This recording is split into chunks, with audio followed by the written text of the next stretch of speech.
What up, Afro World? It's Home Team here, and welcome back to part 2 of my series, Greatest Conqueror Kings of Africa. I really appreciate the input you guys were willing to share concerning your personal list of great African conqueror kings. In fact, some of those kings you guys mentioned will be on this list. I'm proud to say that this list is what we in the diaspora were able to create. So let's get more in depth about these great conqueror kings of Africa.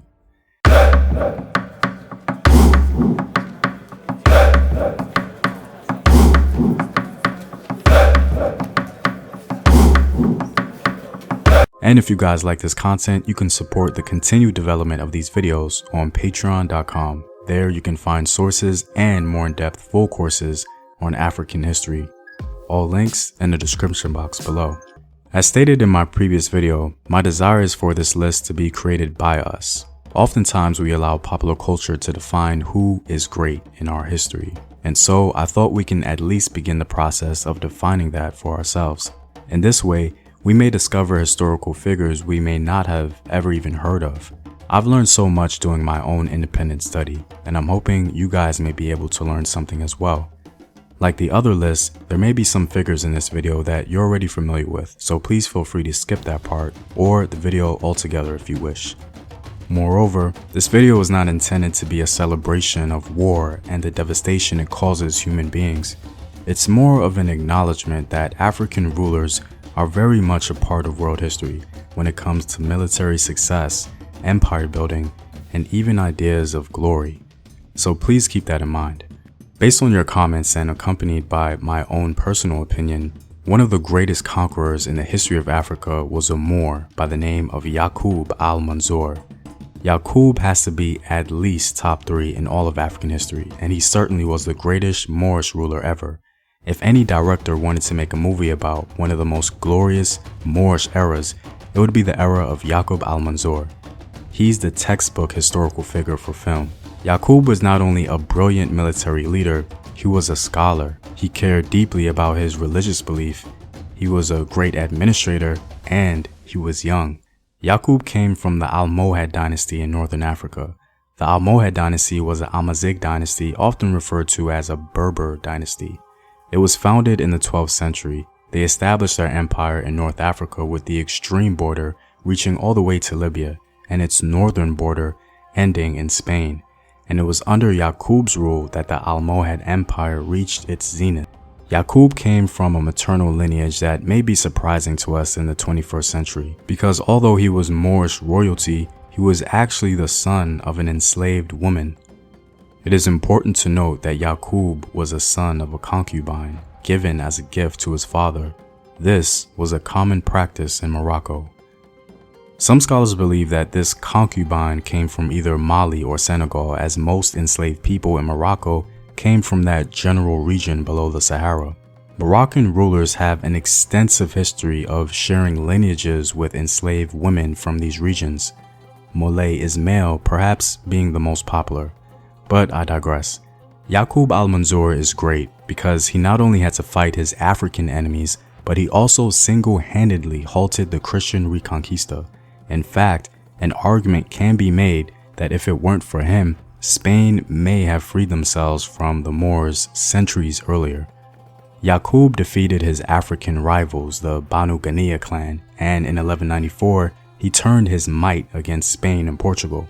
The Castilian king Alfonso VIII was making advances, but Yakub defeated him at the famous Battle of Alarcos. It was after this victory that he was called alManzur, which means one made victorious by God. The victorious Yakub was known to have never been decisively defeated in battle. He went on to conquer additional land in Spain, including Toledo, Madrid, and others. alManzur is remembered for his stellar military leadership and for bringing glory to the Almohad Empire. It's also very interesting to note that other great conquerors such as the great Saladin himself asked Yakub alManzur for help during the Crusades. Perhaps more in hope than expectation as suggested by scholars, Saladin sent Yakub the following letter.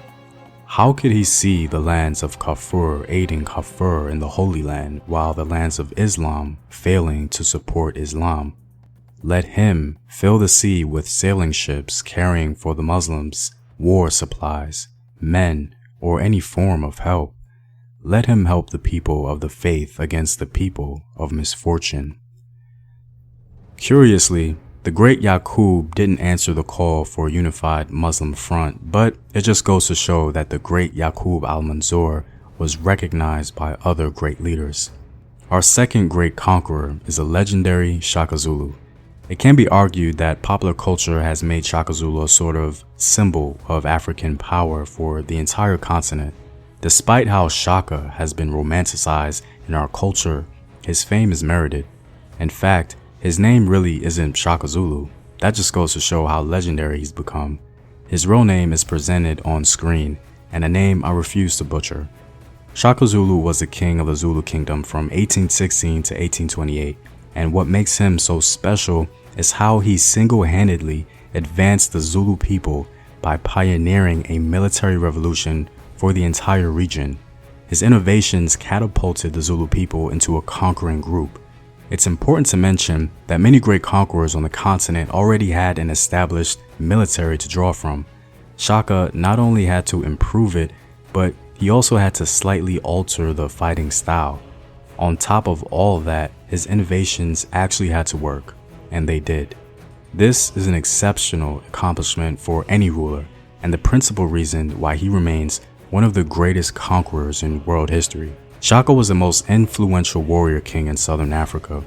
During his reign, many chiefdoms were brought together into the Zulu kingdom. He proved the advantages of his new tactics and trained Zulu warriors in the new fighting style. What makes him legendary is because even after his death, his military innovations led the Zulu to become a formidable opponent even against Britain's modern army. The Zulus are arguably the most popular ethnic group below or above the Sahara. Even our modern military forces today honor the Zulu name in reference to military time zones, and make no mistake about it, the reason the world knows the name Zulu is because of Shaka. And last but not least, we have the legendary ruler King Taharqa. Taharqa may be the only semi-controversial conqueror king on this list due to his encounter with the Assyrians. Many people consider this hostile interaction as a defeat for the African king, but with further analysis, we cannot hold that position with any confidence in my opinion. King Taharqa was the king of the Kushite Empire from 690 to 664 BC. His fame as a conqueror stretches across the ancient world, and this is why he cannot be ignored. Ironically, the frequent mention of Taharqa by non-Africans in the ancient world is what truly bathes him with the conqueror glow, if you will. Some Greek writers romanticize his military might, suggesting that he might have advanced as far as Europe. Even the Hebrews acknowledged Taharqa by mentioning him in their records, as he's said to have sent military aid to a Hebrew king during his battle with the Assyrians, essentially saving Jerusalem, the epicenter of the Christian faith today. Aside from the romanticized military campaigns, one campaign we can be assured of is his battle with the Assyrians. Now, it's important that we put this history in context. The Assyrians at the time were perhaps the most powerful military force on the planet. They were sweeping through pretty much everything they set their eyes on. We cannot neglect that history when reviewing Taharqa's legacy. Taharqa's first decade is generally regarded as a peaceful one, blessed with building activities in Egypt and Kush. During the last years of his first decade of reign, Taharqa expanded his sphere of influence to the Levant, conducting intensive commerce and/or military contacts with the Phoenician coast at the expense of the Assyrian dominion. The Assyrians were wary of Kushite influence for quite some time and attempted to conquer Egypt. Despite accomplishing their goal in part, they ultimately came to a sort of stalemate with the African king. They couldn't seem to expel him from southern Egypt. Egypt was split between Assyrians in the north and Taharqa in the south. According to the Assyrian propagandistic inscriptions, Taharqa fled never to return. The sacred weapon of the god Assur and the might of Ashurbanipal overwhelmed him and he died. These bombastic words of propaganda were used to cover up the Assyrian setback at the gates of Thebes. Taharqa did not escape from Thebes, nor did the Assyrians succeed to conquer it in 667 BC. Upper Egypt acknowledged Taharqa's kingship as late as 16 September 665, as can be seen from papyri found at Thebes.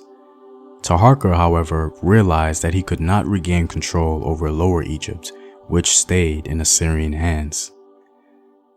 This stalemate, if you will, has inspired comment favoring either side's perspective, and neither position would be necessarily wrong. But the fact that this conqueror king went toe-to-toe with possibly the greatest military force at the time is pretty impressive. If it weren't for Taharqa halting the Assyrians at Thebes, we don't really know how far into Africa the Assyrians would have been willing to march into our beloved continent.